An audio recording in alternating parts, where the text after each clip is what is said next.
Si Hao menuju ke dalam. Setelah melakukan perjalanan pancaran cahaya merah melintas, membawa serta suara guntur. Dia tidak menyingkir. Busur listrik merah meretas, membuat kontak dengan telapak tangannya yang diperpanjang. Kekuatan busur listrik ini sangat besar, bahkan membuat jari-jarinya terasa sedikit mati rasa. Dagingnya jauh lebih kuat daripada ahli tertinggi normal dan melebihi artefak yang paling berharga. Setelah berjalan beberapa puluh li, Si Hao melihat banyak mayat di sepanjang jalan. Ini telah terakumulasi selama bertahun-tahun tanpa akhir. Tulang-tulang yang tertinggal semuanya hitam hangus, tiba-tiba, dia merasa sedikit kedinginan. Dia segera menoleh, dan apa yang dia lihat adalah sepasang mata merah yang terbuka. Kemudian, petir meletus, meretas ke arahnya. Mereka disertai dengan angin gila, membuat batu-batu besar di tanah terbang kemana-mana.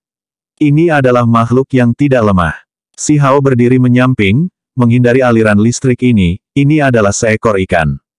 Seluruh tubuhnya ditutupi sisik putih keperakan yang membawa pancaran listrik. Panjangnya lebih dari 10 meter. Itu membuka mulutnya yang berdarah dan melepaskan listrik. Ikan itu sendiri berenang melalui kehampaan, tidak ada sungai besar, tidak ada danau. Ikan besar ini mengacungkan ekornya, sekali lagi mengeluarkan cahaya kilat. Itu bergegas dengan kekuatan besar. Ada simbol petir di sekujur tubuhnya yang meletus di sini. Si Hao mengambil tindakan. Telapak tangannya bersinar. Jejak Xuan Ni muncul, menyerap semua kilat. Kemudian, menyerang ke arah ikan. Tiba-tiba, semua rambut halus di tubuhnya bersinar. Dia melihat ke kejauhan dan melihat beberapa pasang mata merah terbuka satu demi satu. Mereka dengan cepat bergegas. Kemudian, dia merasa seolah-olah semuanya tidak berjalan dengan baik. Jarak tampak seperti langit penuh bintang. Mata yang tak terhitung jumlahnya muncul, menyatu ke arah ini. Pada saat ini, dia tidak bisa membantu tetapi mundur. Ada terlalu banyak ikan ini sampai pada titik di mana itu agak menakutkan. Mereka menyembunyikan langit dan menutupi bumi, membawa serta sejumlah besar petir, dia bisa melihat ribuan dan puluhan ribu ikan setan perak. Mereka berkisar dari beberapa meter hingga beberapa puluh meter. Bersama-sama, jumlah kekuatan surgawi yang mereka berikan sangat mencengangkan. Sebelum pergi, Si Hao juga mengeluarkan serangan, menyapu tangkai pedang rumput dengan niat membunuh beberapa ikan besar sebagai peringatan.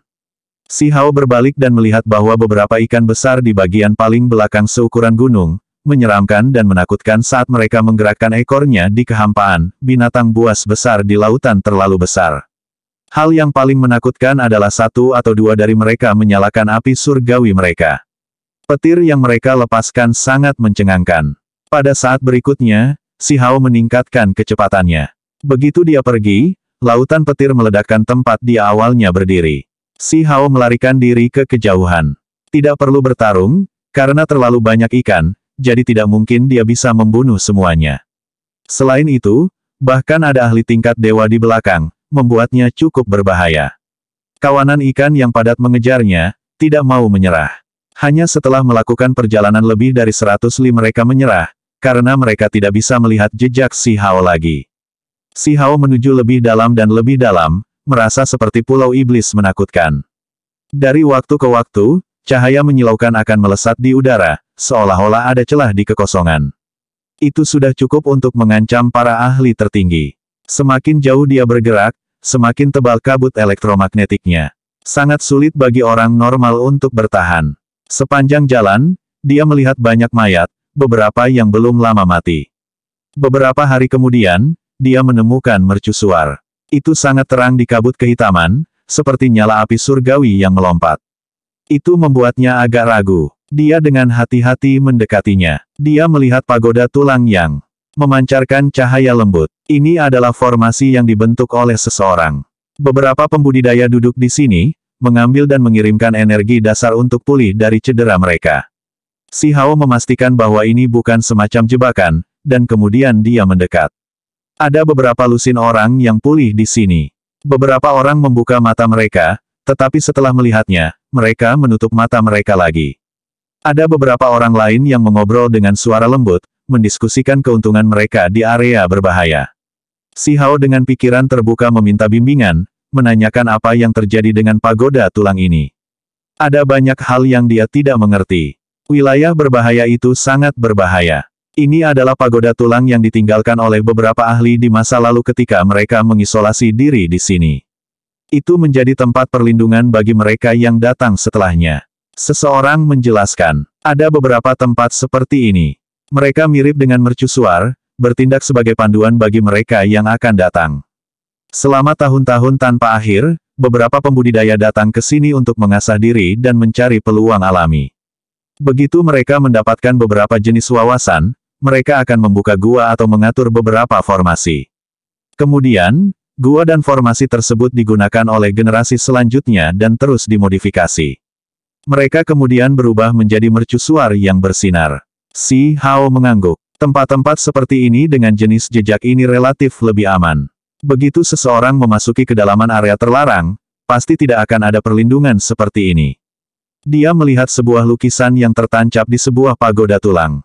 Itu sebenarnya kakeknya, di atasnya tertulis dengan jelas bahwa jika ada yang bisa menemukan jejak orang ini, klan Qin akan menghadirkan artefak magis dewa sejati. Ini adalah hadiah dari Gunung Abadi. Di masa lalu, mereka bahkan menangkap orang ini sebelumnya, tetapi kemudian, dia berhasil diselamatkan, seseorang berkata. Saya mendengar bahwa orang dengan satu tangan ini berasal dari alam bawah. Pada awalnya, dia dikirim ke sini sebagai tahanan, tetapi kemudian, keturunannya juga memasuki alam yang lebih tinggi, yang menyebabkan sikap Gunung Abadi berubah dengan cepat. Aku tahu, ada orang Ziling yang menjadi gila, menerobos masuk ke tempat ini. Qin Clan diubah karena dia, dengan cepat mencari tanda-tanda orang bersenjata tunggal untuk menyelamatkannya. Rumor mengatakan bahwa Ziling ini memiliki putra yang tangguh yang berhasil menggunakan dua tulang abadi, mengguncang alam yang lebih tinggi. Itulah mengapa sikap Gunung Abadi berubah begitu cepat. Kecilkan suaramu, hal-hal ini tidak bisa dikatakan secara acak. Jangan menyebutkan masalah tulang abadi. Ada beberapa orang yang meninggal karena ini. Pemuda Qin Clan benar-benar akan menentang surga. Qin Hao itu pasti akan bangkit. Orang-orang di dunia ini yang bisa menjadi lawannya tidak banyak. Kemudian, orang-orang ini mulai mengobrol tentang hadiah mereka. Hal-hal ini cukup istimewa, secara bawaan memiliki kemampuan Divine Dao Petir. Jika seseorang beruntung, mereka bisa mendapatkan simbol petir dari tubuh mereka. Si Hao mengangguk. Dia melanjutkan perjalanannya lagi. Segera setelah itu, dia melihat buaya emas purba. Mereka semua memiliki listrik yang melingkari mereka dan tumbuh di dalam kehampaan. Dengan pertukaran serangan, dia membunuh lebih dari 100 dari mereka dan mengumpulkan beberapa batu petir. Pulau Vien terlalu besar. Mereka menyebutnya sebuah pulau, tapi itu sebesar benua, luas dan tak terbatas.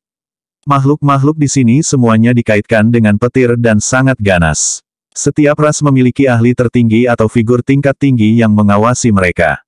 Beberapa hari kemudian, Si Hao hampir menghadapi bahaya. Dia melihat seekor ular piton besar yang melingkari beberapa lusin puncak gunung tanpa bergerak, tiba-tiba meledak dengan kekuatan, mengubah para ahli tertinggi ini menjadi abu. Si Hao secara pribadi melihat adegan ini. Jika bukan karena indera surgawinya cukup kuat, jika dia berjalan maju di depan mereka, kemungkinan besar dia akan berada dalam bahaya. Dia membuat jalan memutar di sekitar tempat ini. 8 hari kemudian, dia mengalami banyak bahaya. Dia memasuki kedalaman tanah yang berbahaya. Semakin jauh dia pergi, semakin bersemangat hukum alam petir. Tempat ini jelas merupakan tempat yang paling cocok untuk memahami misteri petir yang mendalam. Dia tidak ingin membuang waktu dan ingin mencapai kedalaman sehingga dia bisa meneliti dan memakan batang rumput itu. Mercusuar terakhir juga menghilang, membuktikan bahwa dia telah memasuki wilayah paling berbahaya. Kabut besar itu sangat tebal. Listrik akan melesat melintasi udara dari waktu ke waktu, tampak menyeramkan, cemerlang, dan berbahaya. Di kedalaman area terlarang ini, tidak banyak makhluk. Namun, jika ada yang muncul, mereka semua akan sangat menakutkan dan kuat. 2 hari kemudian, Si Hao menjadi heran. Dia menatap langit dengan tidak percaya. Di langit yang gelap, ada sungai panjang yang memancarkan cahaya dan membawa listrik saat mengalir ke kejauhan. Itu sangat lebar dan berwarna putih keperakan dengan sedikit emas. Si Hao melompat ke udara, secara bertahap mendekati sungai ini. Si Hao memperhatikan hal yang menakutkan. Ada beberapa mayat mengambang di sungai. Meskipun mereka telah mati bertahun-tahun yang lalu, mereka masih tidak membusuk. Mereka adalah ahli tingkat dewa. Segera setelah itu, dia melihat beberapa makhluk di depannya. Ada manusia, tetapi juga ras kuat lainnya. Mereka semua adalah penjelajah. Dia berjalan untuk mengobrol dengan mereka. Sungai ini cukup aneh. Seseorang mengatakan bahwa itu dihasilkan dari petir Dao abadi, dan ada orang lain yang mengatakan bahwa darah penguasa iblis mengalir melaluinya. Setelah bertahun-tahun, itu masih belum mengering. Ada desas-desus bahwa ujungnya adalah makam abadi, dan sungai besar ini mengalir sepenuhnya ke dalam makam, kata seorang wanita. Sungai ini sangat menakutkan. Terlepas dari pancaran petir yang menakutkan, ada juga kekuatan kutukan misterius yang sebanding dengan kultivator yang mendekatinya. Mayat-mayat di dalam sungai itu adalah dewa, bahkan ada dewa surgawi di antara mereka.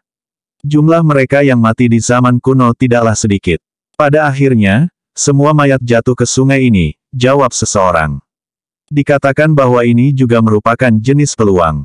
Jika seseorang bisa mengeluarkan mayat sosok kuno yang kuat dari sungai, mereka mungkin bisa mendapatkan warisan yang ditinggalkan individu itu.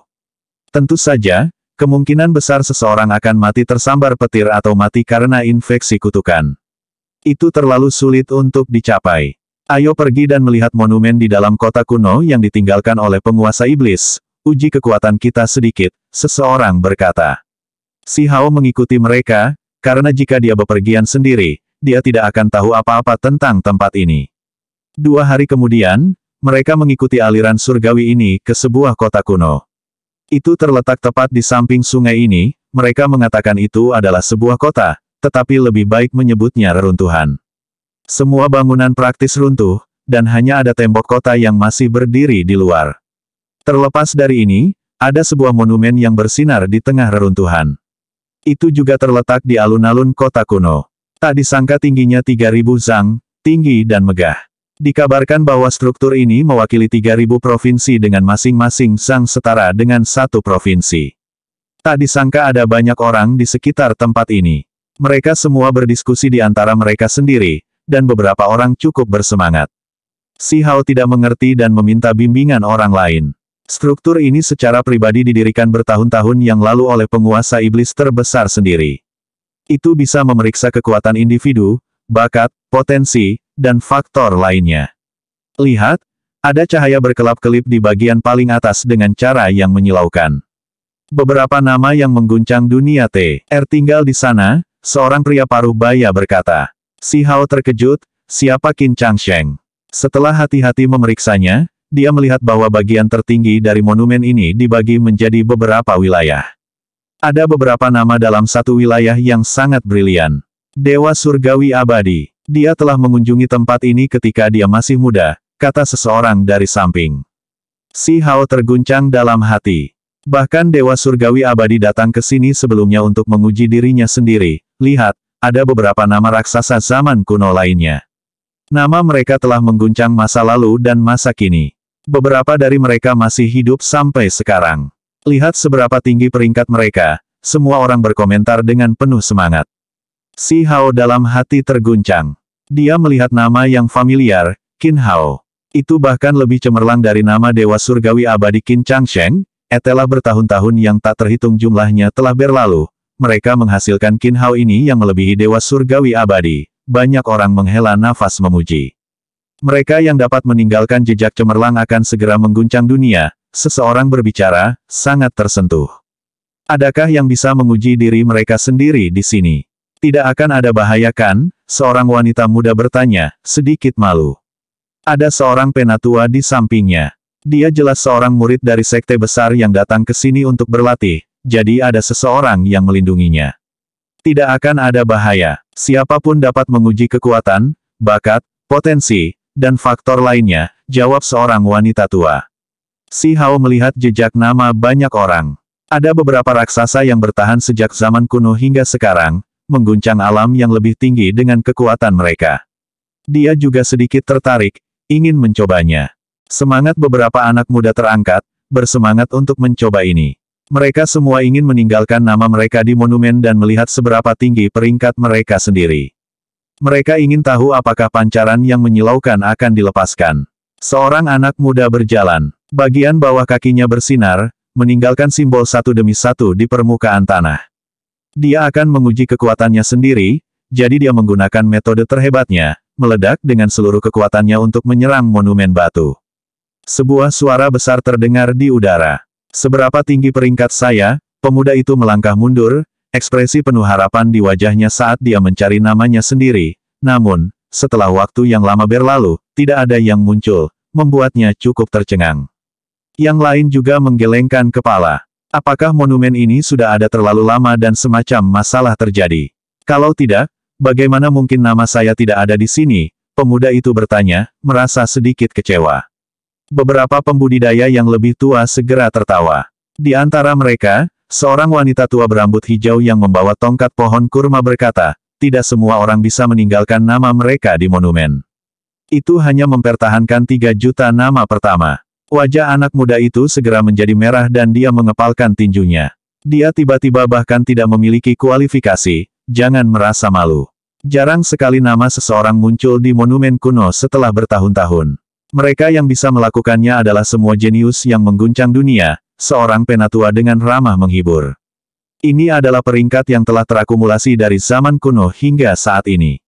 Era yang tak terhitung jumlahnya telah berlalu, jadi pikirkan saja berapa banyak orang yang mencoba memasukkan nama mereka ke dalamnya.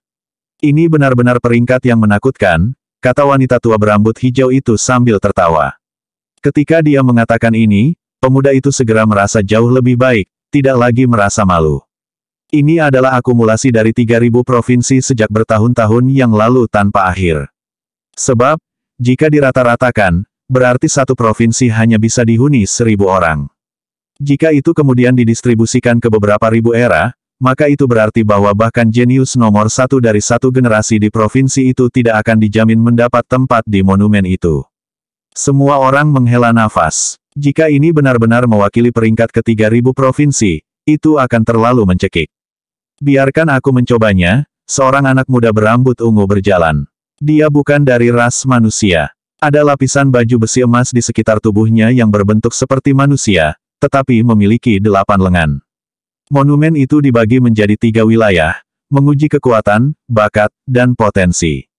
Dia memilih area kekuatan. Seluruh tubuhnya bersinar, dan kemudian dengan suara gemuruh, dia menabrak monumen.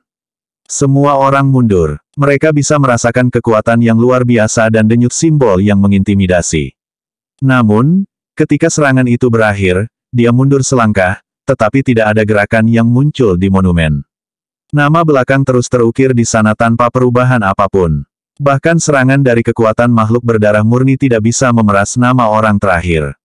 Seberapa menakutkan ini? Apakah karena tingkat kultivasi kita masih rendah, jadi peringkat kita tidak setinggi saat kita menguji di sini? Seseorang bertanya dengan suara rendah. Individu macam apa penguasa iblis itu? Dia melampaui semua belenggu langit dan bumi, membimbing kesengsaraan kilat. Rumor mengatakan bahwa dia telah membunuh keberadaan abadi. Metodenya sulit dimengerti, seorang tetua menggelengkan kepalanya, memberitahu semua orang bahwa monumen ini mempertimbangkan usia penguji, bidang kultivasi, dan faktor lainnya sebelum membuat peringkat akhir. Biarkan saya menguji bakat saya sedikit, kata seorang pemuda. Dia melihat bahwa 2 orang di depannya menguji kekuatan dan berakhir seperti ini, jadi dia segera tidak memiliki kepercayaan diri di sana lagi. Dia ingin menguji bakatnya. Namun, dia kecewa. Dia tidak bisa meninggalkan nama. Kemudian, banyak orang lain berjalan, tetapi mereka semua menerima pukulan psikologis. Mereka semua berpikir bahwa mereka adalah jenius yang tangguh, tetapi semua ujian mereka berakhir dengan sedih. Jangan berkecil hati, Anda harus memahami bahwa Anda membandingkan diri Anda dengan para jenius surgawi yang tak berujung dari 10 provinsi sejak zaman kuno. Jika sebuah nama benar-benar tertinggal, maka itu akan menjadi peristiwa yang sangat luar biasa, kata seorang penatua. Setelah mendengar kata-kata ini, anak-anak merasa sedikit lebih baik. Mereka semua adalah tokoh terkenal dari sekte mereka, jadi mereka bangga dan sombong. Jika tidak, mengapa mereka berani datang ke tempat berbahaya seperti Pulau Vien? Namun, tingkat kepercayaan diri mereka mendapat pukulan besar di sini. Wanita muda pemalu itu berjalan.